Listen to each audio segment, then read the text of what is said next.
Hi, Andrew. Thanks so much for inviting me back to the podcast. It's been a pleasure always helping digital nomads and remote workers. My name is Mohamed Aboshanab, and you can always call me Mo, an international lawyer. I hold a couple of citizenship and residency in 8 plus countries, and I've done business with more than 50 plus countries. And I always help digital nomads, global citizens, and remote workers achieve their uh, financial freedoms through lowering their taxes or having multiply bases in different countries. Great, thanks for the intro, Mo. So looking forward to talk more about the growing trend of digital nomads and remote workers. So I mean, I think we all know that the office is kind of going away and more people are working from different locations all over the world. I was just wondering, like, what's your take on the trend? Is it still there? What kind of feedback do you get from your clients on remote working? I mean, it's like it was very rare that someone work remotely before the lockdown and the pandemic, as everyone knows. But we see in 2023, there's some major companies trying to have to come up not fully 100% remote, but they're coming with a new idea about to be hybrid or semi-hybrid, to give their employees like a couple of days in the office and then couple of days as remote. I mean, they are trying to create like a local base. They're trying to force the employees to stay in the city where the business is. And instead of them, for example, if the company is based in New York or California or London or a very other metropolitan hub all around the world, and instead that they go to low cost locations or offshore locations, the when they will be able to work at hybrid, they have to stay close to the office. So some companies successfully do this, and some companies still like the idea of being fully remote. And I think the main reason for this because there is a lot of pricing going down for the office, for the buildings, and you can There are say a the lot of commercial space. interest. Yes, yes. Exactly. There's a capital push from you can say from tycoons to reuse the office in different locations. That's maybe the hybrid. They try to And create something in between. and on the other hand, you've got people who want more freedom, they want to have more time with the family, so they're fighting back and they're trying to take as much time as possible from that working week and work from anywhere or work from home, basically. Yeah. Yeah, definitely. Yeah.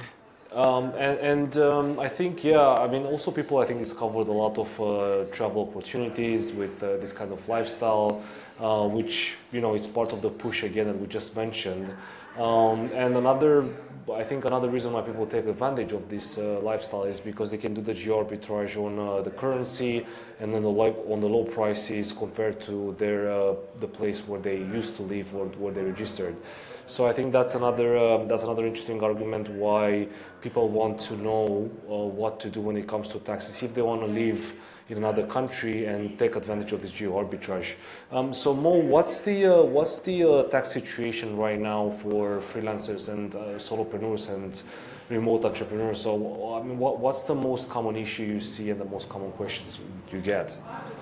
I mean, the first thing is for anyone who would like to work remotely or start his life as a digital nomad, that he find a location and then he actually move himself from his home country, whatever it's like UK, US, Canada, or Europe, and then he moved to like low cost location like Thailand, Philippines, Turkey, Latin America, or any other jurisdiction, and he continue paying the same taxes that he used to do before he moved. He just actually moved himself. That's it. He have done nothing else. He's So just trying to explore the idea. he still figures in the in that country as a resident, and it's looking like he lives there.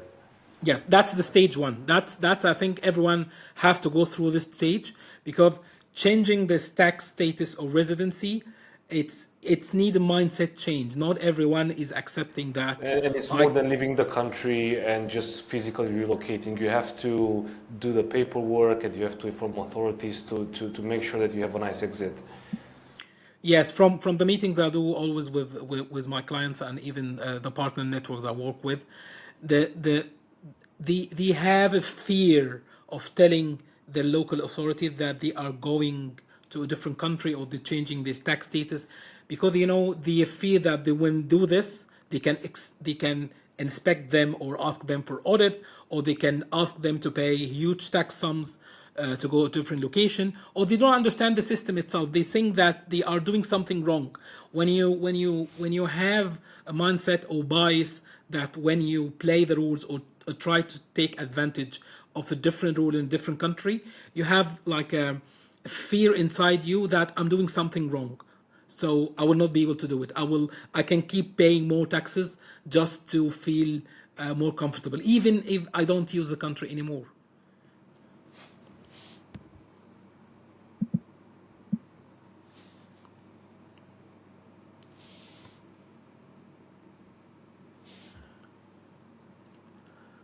You mute yourself, Andrew. You're mute. Sorry, I was saying that I met a lot of people here in Asia where I'm right now that are in this situation. They're still registered in Europe, for example, and they come here, they travel for 6 months, but actually, the governments don't know and they're afraid to tell the authorities because exactly what you said. Yeah, that's the issue. It's the mindset, the bias, and the fear. If you change your mindset and just think I'm not doing anything wrong, you will lose the fear, but you will save a lot of money. And it's also good to have friends or acquaintances that are lawyers that can help and guide. It's always good to have these kind of people around you. So yeah, we're happy to help. If you guys have any questions, please just leave us a comment or get in touch on email. So Mo, I think it's time to differentiate now between what's a profession, so as a freelancer, and what's a business actually. So can you explain us the difference between a profession, which can be, like, I don't know, an engineer or like a programmer, and the business, which is a whole different entity? I will give an example as myself. I'm a lawyer. I practice law, for example, in the US, and I have a license to practice law in one of the states. I can, if you come to me for advice, I can tell you I have to use my law. You can say um, I will practice law as an individual, and I will send you the invoice as my name and location, and you pay me directly. That's a profession. Could be that I'm acting like a freelancer. So I can be the freelancer doing graphics. I can do like telemedicine. I can do Even podcasting. consulting, yeah, Whatever, consulting for whatever. clients, yeah, exactly. So I That's think I mean in the UK that's a they call that how is it called, Mo? Please remember. self-employed. Self-employed or Yes. sole trader, I Also think, a trader. yes. Yes, yes. And I'm registered. I mean, there is a difference between self-employed and sole trader. Sole trader is someone doing a business, but he doesn't actually have a company. okay, Okay, he's not. He convert his himself into an one person company, but he doesn't have a limited company. That's okay, according to the HMRC rules. Self-employed is a different when you say I'm Mohammed or I'm Mo or I'm Andrew, and I will do business as myself, but I will not consider myself as a business. I will just collect money from people. They will pay me into my personal bank account, personal and background, any yeah. money paid in this, that's considered an income to the business. So So I'm there is self-employed. basically no separation between a No. business and yourself. You are the business and you're also Yes. liable for everything you invoice, right? Exactly, and this is a very you can do this. It's a very common in the UK. If you are you can say one man van. You have a van, or you are just doing one-off consultations, or you are providing any. You can say not a regular business, a small business that not more than you can say 25K or 50K maximum, because it's the same as you are working for a company. There's no headaches. But if your Yeah. business growing more than the 50K, whatever it's sterling or dollars or euro, you need to have a proper structure. You need to have an LLC, you need to have a limited company, you need to have a free zone, you need to have a business structure where the liability of the business will not be personal liability. That's the first thing.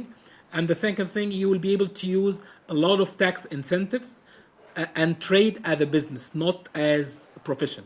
That's the difference between running a business or just doing a profession.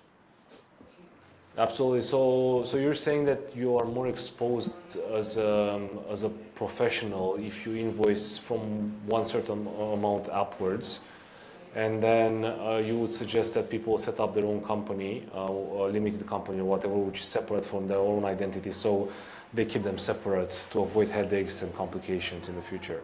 Yes, definitely. So, That's the way so Mo, forward. Yeah. what's the equivalent of sole trader and self-employed in the US? Do you know how they're called for our audience? I mean, you in the US you can register something called one member LLC. Okay, that's Yeah. it's a limited liability company, but it's only have one member. You, Okay. just yourself, and instead of you trading as Mo or as a lawyer or the accountant or whatever. So you will be trading under a business name, even if the business name is yours. It doesn't matter. Okay. And okay, so more than what would you suggest to a freelancer or someone who's self-employed to actually start an offshore company to pay obviously pay low tax, but also to differentiate himself and protect himself from all the liabilities of being sued or not paying the taxes in time and all that stuff. So when is that moment when like moment zero when someone has to say, okay, it's time for me to create a company? I will give three examples. If your business is more than 50K, whatever sterling, dollars, or euro, have a business. Start. Don't use yourself as a profession. Don't trade as an individual. I will give three examples. The first example, a British guy who's lived in UK all his life, and he started doing business more than 50K. The first and easiest thing he can do just to protect himself, register the limited company in the UK and trade all the business from the UK company. You need to have a business bank account, register with the HMRC as a business. That's not the best tax structure, but this is the start. It's Yeah. much better than trading himself. If in the US he registered LLC company, or if he is non-US citizen and he's doing business anywhere, he can register an LLC company. That will be more tax efficient for him anywhere. It will be much cheaper and easier ongoing. And the last option, if you have the enough resources to go and register like a free zone company or offshore company, as we have discussed before, you can register like a company in Dubai or the United Arab Emirates where you pay zero tax, but it have a more structure and cost. It costs more at the beginning, but it's very cost effective at the Long term. running through tax structure. Yeah. Yeah, and I guess there's a different mindset when it comes to, it's like a different life. So before you were acting as a self-employed, and then you're considering registering your own company, and then you actually do it. So there is definitely a mindset shift. So how should people work on that, and what's your advice on the mindset of having your own company, obviously an accountant, because things get a bit more serious, right? So what should people know when they open up that new company and they split from their own person? It's a learning curve. It's not easy at the beginning. I will not pretend that it will be milk and honey. No, it will take some time to shift your understanding that you will have a different bank account than your personal bank account, and all the payments will go through this business bank account, and the money in the business bank account is not yours. It's that's the, like you That's can one, say. one, one big takeaway, I think, yes. Yes, You that's have to be that very that's careful how you spend the company's money because you can't really spend on anything you want. Yes, that's it. But once you do it like a couple of months, you will understand the process. That's the hard part. But the easy part is that it will be. It's not just about the protection or the liability, but it will give you the mentality that how to grow your business, how to have contractors, employees, how to pay expenses. If you are traveling a lot, you can use, we discussed about this before, but if you can use a lot of the payments at the travel expenses on the business itself. So that's huge tax saving. That will be able to have a better cash flow. If you're trying to do anything, not just the expenses, but running the business itself will be much easier. And one thing is that you don't actually have to deal with humans anymore. You don't have to go to an accountant and sign with him. I mean, all the services related to companies have been digitized. You can just go, you can install like have a software like Zero. You can link it to an online accountant who doesn't have an office here. So all the back end services you need to get the company up and That's running great had news. been digitized. You don't Yeah, have that's to great news think because that. that means you don't have to meet the accountant in No, person. You no, can have a video no. call, have any questions. You can send all the data through Xero. Everything has gotten really much easier Yeah, indeed. I will tell you a funny story. I've been doing business remotely from almost 10 years ago. And when I was telling my customers that outside, I was based in London at this time.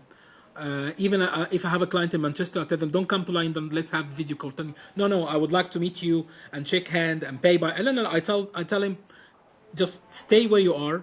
You will save the trip.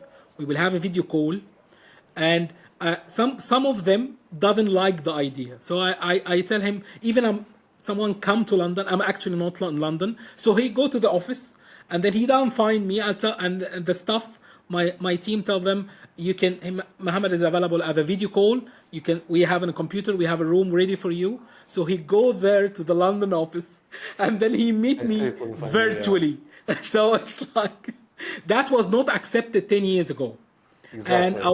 was collecting money online. I was doing e-signature from a long time. People were not accepting this. But after the lockdown in 2020, that's the standard. Even governments accepting e-signatures and payments online. So you can actually run the business 100% remotely and use all the back end as a remote base without having actually to go to accountants or lawyers or pay heft. It's the fees now is very low to get your company up And, and running. Yeah. and also it's great because you talked a lot about the back end, but the front end has been solved. So you've got a lot of brokers that can open companies in the UK for you, even if you're not a citizen. You've got brokers opening companies for you in the US, like the LLC, and you don't have to be a resident. It's about $250.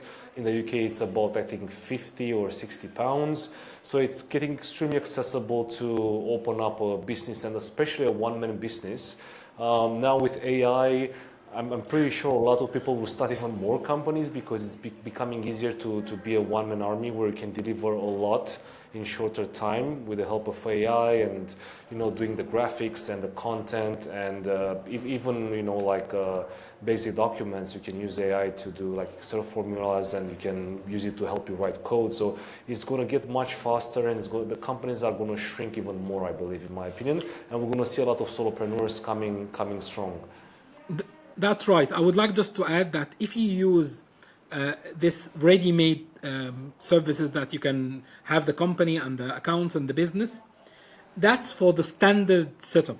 But if you have a complex setup, or you would like to go to a low tax jurisdiction country or going offshore, always ask for advice. We are here help you to provide you like long-term solution and even short-term. The ready-made companies which start from 50 sterling or dollars or 250 from the US, they just give you the basic minimum. They don't advise you how to uh, take Structure the your structure. business Yes, globally, for that's it. example. That's it. Yeah. That's it. That's it. So, That yeah. So, if you so are if you are making more than 100K or 150 or 200, I always advise you to get a human-based advice, because the amount of money you will put on the advice will be beneficial on the long term. And one of the things that I've seen my clients, they go and register a limited company in the UK or go and register an LLC in the US. That's 250 whatever it's cost, and then they got into troubles, and in order to solve the troubles, it will cost them thousands of dollars or sterlings to fix it because it was not set up properly from day one. That's correct. that's that's the thing. Correct.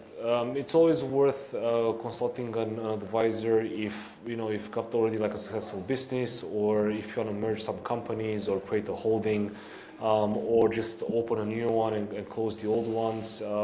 There's a lot of complexity behind. So I think, as you're saying, Mo, I don't think it makes sense for someone to open up companies in different countries just for the sake of opening them up. So just make sure that once you're taking the first step, you take it right. Do the research and talk to professionals, I would say. Sure. That's right. That's right. Sure. Great. So going forward, Mo, we were supposed to talk about the five most interesting questions you get for freelancers and taxes. So maybe you can tell us what they are, and how should people deal with them. I mean, the most common question is the first question I receive always is that, do my home country will come after me if I go to another country or pay less taxes? What kind of harm that will happen if I set up an offshore or outside my country, can I come back? What's the process itself?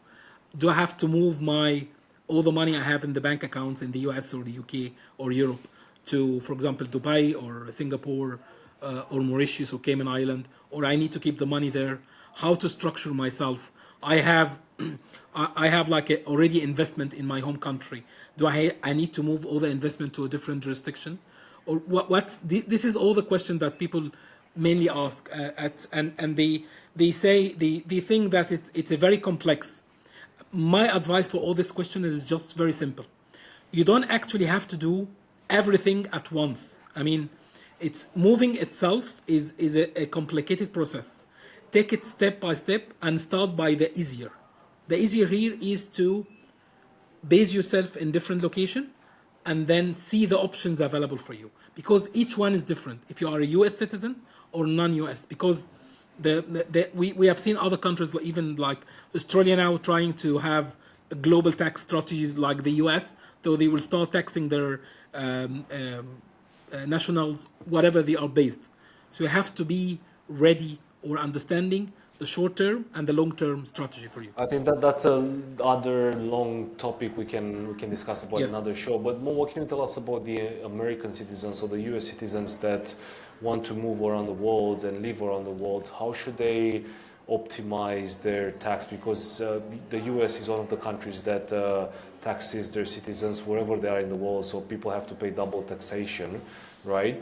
So what would be a few pieces of advice you can give to US citizens on how to do the move, and especially when they're out of the country for a long time?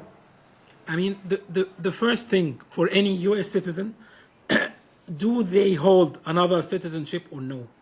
If the, for example, because I've worked with many clients who I call them accidental Americans. He was born in the US for a reason and he got the US passport, but he actually never been there. He never lived. He doesn't have any relation with the US. He could be an Irish, he could be British, he could be Arab or whatever. So if you have the option to re-announce your citizenship, US, do it if you don't need it. But if you have family or investment or property, don't do it, because that's a very risky, and you need to have alternatives. That's Okay, a and then for base. someone who wants to keep their American citizenship but wants to pay less tax as they travel the world, what would you advise for that? There's different strategies for them. The first thing, there is a lot of something called foreign income reliefs that you will be able to claim as long as you are not living in the UK, sorry, in the US, continuously, permanently. If you lived outside the US and you tell the IRC that I'm no longer US resident, you will be able to claim foreign income relief. That's the first thing. And how, That's how the much is easiest. how much is that? Is it like a fixed amount per year? Yes, it's around 100k plus, something like this. It's not a large amount, but it's something that you can start with. Yeah. That's the minimum thing, and everyone can do. You just need to fill a There's form, no and barriers. You yes, just have to fill in the papers. as long as you're not footing the soil back in the US during certain amount. That's And it. I'm guessing you have to prove you need copy of your flight tickets, accommodation. You need to build a dossier. Yeah. Yes, it's a case by case, but it's a very straightforward. There is millions of US citizens or expats who live in different countries, so that's the first thing they can do. Okay. Okay. The second thing, if you have a foreign spouse, if your partner is not an American citizen and you live with them in a different country, you can claim also. You can lower your taxes, global tax, as because you don't have a non-US foreign partner. That's the second thing. That's great. Okay, that. The third thing you can do, you have an LLC and you run the business as a business structure instead of running or as W2 employee, as an employee, or you are paying all the income or the expenses through your personal bank account. Just have a different entity. That's it. That's the three simplest thing any US citizen can do. Okay, and for non-US citizens, let's say European, South Americans that travel around the world and they really don't live that much in Europe, what options do they have to lower their taxes?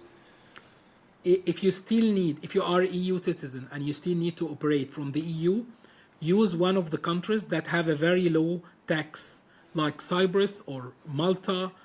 You can consider Estonia. It's not the lowest. You can go for Ireland. That's one of the countries that their tax jurisdiction is very low, but still in the EU system. And we're Okay, talking about the company tax, the corporate that's tax, the right? the corporate tax. You can move your all the income you go will go through an EU company and do it through low tax EU country. If you Correct. still need to bound by the EU, because there's different. If you don't bother or you don't have a EU, you don't need to stay in the EU because EU is an ecosystem for it. So if you still need to do business or need to have a EU registered business, move the business or your registration at the tax to low tax jurisdiction in the EU states. And That's then the easiest. the personal residency where you have to pay a personal tax is another story, correct? That's another story. We talk about that. I mean, there's also options to move. Malta have a program for the EU nationals to lower the taxes. Portugal have an option also. Exactly. Yeah. Cyprus have an option, and there's two more countries, Italy and Greece. They're coming with new tax reliefs for EU citizens to move to Italy and Greece, but you need to do it properly. Okay, that's one of the. They are not very, you can say, very well not. They have a special tax relief for EU citizens who would like to really cut themselves into these two countries, as a person, Okay, not as a business. that's actually a good advice. So if you want to do business in Europe, make sure you register your company in a low tax country. You've got Cyprus, you've got Malta, Ireland is another good choice. That's great. And obviously, we can operate the country from wherever you are in the world. If you've got European clients, you can invoice them wherever you are in the world. You don't have to go there. You've got your company set up, working nicely. You're in touch with your accountants, and you just focus on your business. So you play it safe. That's great, Mo. So, how about the local tax where freelancers actually work? So, should they be worried about doing business, like living in one country and doing business from another? That's back to the subject we talked about on where you should register your company in Europe. So, let's assume you've got a European person living legally, right, living somewhere in Thailand or in Indonesia, I don't know, and they have a company in Europe, and they invoice there to the European clients, but are they obliged to pay taxes in Thailand and Indonesia? So how should people look into that? Do you really have to pay? Because a lot of people work on the visa, on the tourist visa, right? So that's how they live there, and they operate their company and work from a tourist visa, which is not really okay as far as I know. It's that's one of the, you can say, misinformation about how you can operate yourself. But let's differentiate here between when you invoice your clients or you do business as a business, the first thing you have to pay taxes on the business itself. That's whatever the company is based. If it's based in Malta, you have to pay the taxes in Malta. If it's based in Cyprus, you have to pay the taxes in Cyprus. If it's based in Dubai, you can pay the taxes in Dubai, whatever taxes. So company taxes have to be paid no matter where you are in the world. Yes, that's the thing. I mean, there's one thing here I can add. For example, there's a news about the UE that they come with a new 9% tax, but this will not apply for anyone. But it's called tax. If it's sometimes you need to pay zero tax, but it's actually tax, even if you're not paying anything. That's actually tax. So you don't have to. You have to understand the difference between, even if you're not paying anything, it's actually at the end that's called tax in front of your home country authority. That's for the business. Okay. The second thing is that your personal tax. If you live in Thailand and you don't have actual official residence, that you're using the tourist residency, you're not legally tax resident in Thailand, so you don't have to pay anything. Okay, so Okay, that's easy. that's easy. But if that's for the short term, that's I always call it short term. If you are you can slow nomad or fast nomad, and you keep moving between countries, you are not actually follow the rules to stay in a place. At least minimum is 180 days. That's the standard in different most of the world. Is you need to continue to stay in the place at least 6 months, so you can consider yourself legally tax resident in this place. Okay. Okay, so that there is a difference there between people who travel often, they shouldn't worry too much, and people who actually kind of settle in Bali, for example, for Yeah. 6 months to 1 year, then things get a bit more complicated. So what about that case, Mo, when when you live more than 180 days in a country like Indonesia or Thailand or anything like that? There's different structure for this. I have another podcast with the British citizen who actually moved from the UK to Bali, and he's married to a local citizen from Bali. So we have a different structure. He registered a local company in Indonesia, and they have a special low cost or low tax company in Bali. Okay, Yeah. he's not an Indonesian citizen yet. He have a legal resident to stay in the country. Okay, and he moved his tax resident from the UK to Bali, and he pay only the income. I mean, Bali only they have different structure for. I mean, most of the Asian country they don't have. They only tax you on the money that you bring into your on the local country. If you example Philippines or So Thailand or if you Indonesia. do business in that country, but Yes, what you have income from other countries, like the country where you set up your residency or you have the company in? there's different. If you for example, if you have a US company and you use the and you do all the business transaction from the US company, you don't have to pay local taxes in the Asian country. They will not Okay. tax you here. But if you move, for example, $1,000 from the US account to your personal account in Indonesia, they will not tax you because this money was It's not generated outside Indonesia. correct. That Okay? makes sense. And a lot of Okay. countries operate like that, which is pretty Yes, yes. straightforward. Indonesia, Thailand, Philippines. Most of the Asian countries, the Southeast Asian countries, they don't tax you on the money that you done outside their home So, country, as but outside the countries. they do tax the money created in the country, and I think it's called Yes, taxation at source, if I'm not yes, mistaken. yes. That's a different. If you and here the different. If you are freelance and go providing consultation services from a US company, you don't have to pay taxes in Thailand or Philippines or in Indonesia. But if you open a local entity in Philippines or Thailand, whatever the Asian country that you are, and you start giving uh, business to local to the local country itself, and you have a local bank account, you have to pay VAT, you have to pay local taxes, you have to follow the rules and regulations, and you will be bound by the like the nationals, the locals. There was no difference between you and the others, and that's the same everywhere. Yeah. So more how about the case when you want to hire locals to do maybe like digital work for you, and you're paying them from your entity, your company entity in Europe or the US, but you hire locals. What about that case? If your for example the US entity will hire these freelancers or contractors from the US and you pay them from the US, you don't have to pay anything local Yeah, because but you don't if you have a local hire, entity. okay, but if you hire Indonesian people and pay them from the US bank account, is that There, even possible? And there's what about there's that? different solution for this. You can use there's something there's global companies like Deal or Globalization where they offer you to hire foreign nationals, and they already have a setup in most of the countries in the world. They have a local entity, and you do a deal with them. You have like an agreement with them.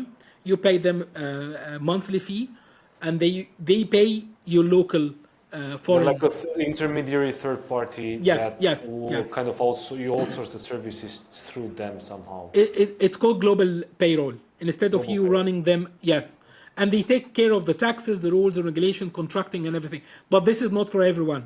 This is only if you are hiring long term. If you are hire them for one off or using like platforms like Upwork or Fiverr, Yeah. you don't have to use intermediate. If you need an full-time employee who will be doing full-time or even part-time but long-term, you need to have an intermediary who can use them or follow the rules and regulation of the country. Correct. That makes sense. That makes sense, Mo. Thanks a lot.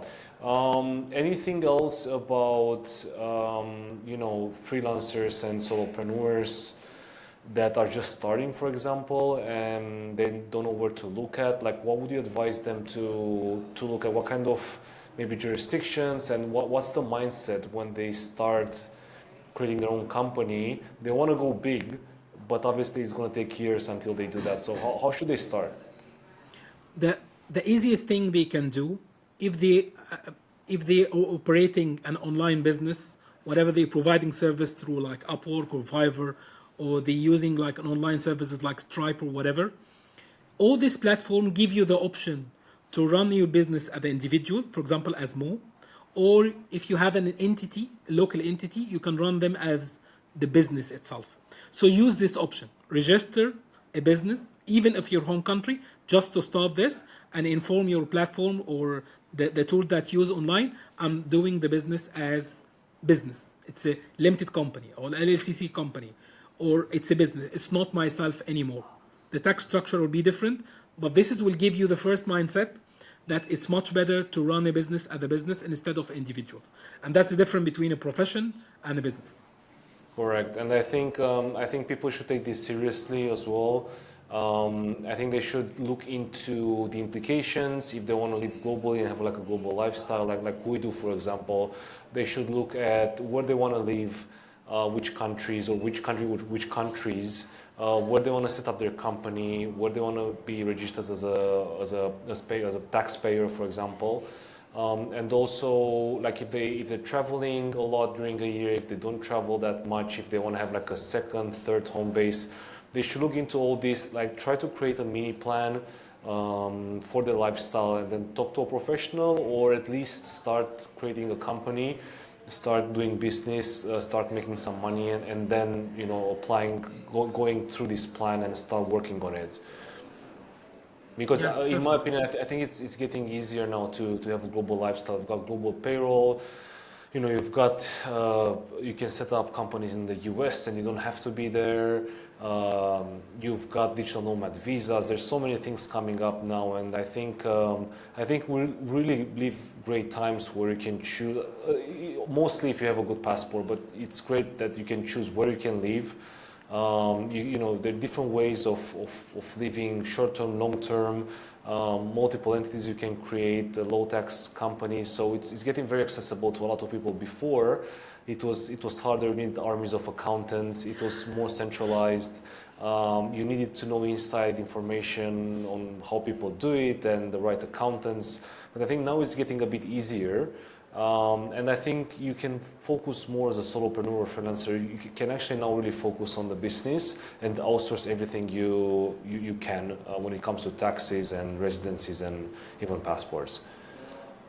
Yes, definitely. I can add here a couple of points. It's we can have another episode about what you can do if you have a restricted passport. If you have a passport, for example, in India, Pakistan, or from African countries, Arab countries, where you don't Low have a scoring visa. passports, let's call them, Yes, yes. yes. If you don't have access visa free to many countries, what is the alternatives you can do, and what are the options you can have to build your portfolio, whatever you would like to acquire citizenship, or you would like to get a residency, or have a portfolio where you get instantly access to different countries instead of going through the normal visa process. It That's is a one very thing. interesting topic, and I'm also asked, especially by people in Asia, because some passports are not very strong here. So, for example, the Filipino passport, where I'm right now, I was talking to some locals, is pretty hard to travel. The Vietnamese passport is not very strong. So, I think we will do a dedicated show for passports and the second passport. We're going to look at the rankings, and we're going to talk a bit about a few strategies on how to get a second passport and build up your passport portfolio, which is sounds really cool.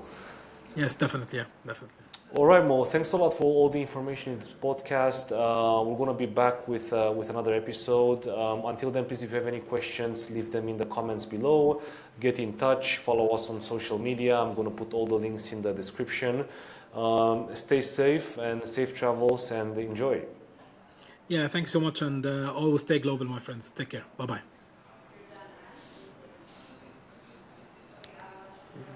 Cool.